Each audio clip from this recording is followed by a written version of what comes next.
enlighten us. Local sports, what do we have going on? Well, we got football going on. And we're going to start with last week's high school football games. The Redlands High School Terriers, they ran away from the Miller Rebels, and they blew them out by the count of 47-7. Woo! Senior running back Doug Hoff, he ran for 147 yards and scored 3 touchdowns on 20 carries. And senior quarterback Steven Garcia, he threw for 269 yards and 3 touchdowns as well in that victory for the Redlands Terriers. Wow. Okay. Incredible. Yeah. Meanwhile, Redlands East Valley, they put up a season high in points. They scored 51 in their victory over Eisenhower. They won the ball game 51-14.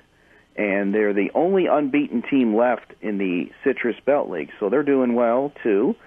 Citrus Valley, they ran up against Yucaipa High School, and Yucaipa High School is a good team.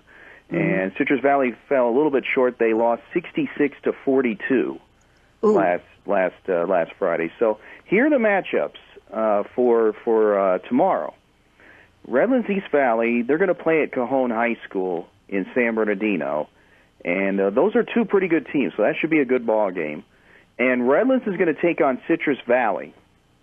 So there's the all Redlands matchup. Okay. And when the 3 Redlands teams, when 2 of them play against each other, it's usually an intense game. So that should be a good matchup. Yeah, it's really intense. And where is that game being played? I believe it's at Citrus Valley. I believe it's there. Okay. We'll make sure and post that because, you're right. That's going to be a real popular game. Yeah, it should be. Now, switching to the local college football scene, the University Redlands Bulldogs, they won their 5th game in a row last Saturday, and they had a hard-fought game against Claremont College, and they came out in front 23-17. Bulldog running back Connor Kennedy, he rushed for 113 yards on 20 carries. The Bulldog defense recorded 6 quarterback sacks and also scored a touchdown recovering a fumble in the end zone. So that was a good win for Redlands. Now, coming up on Saturday night, the Bulldogs are going to travel to take on Pomona-Pitzer College. And Pomona-Pitzer College has the same record as Redlands does. They're both 5-1. So that should be a good ball game. Yeah, awesome.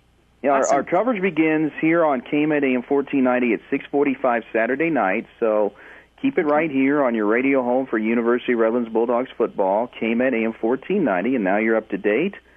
Thank you again for the birthday wishes, Deborah, and I throw it back to you. Awesome. Thank you so much, Brett.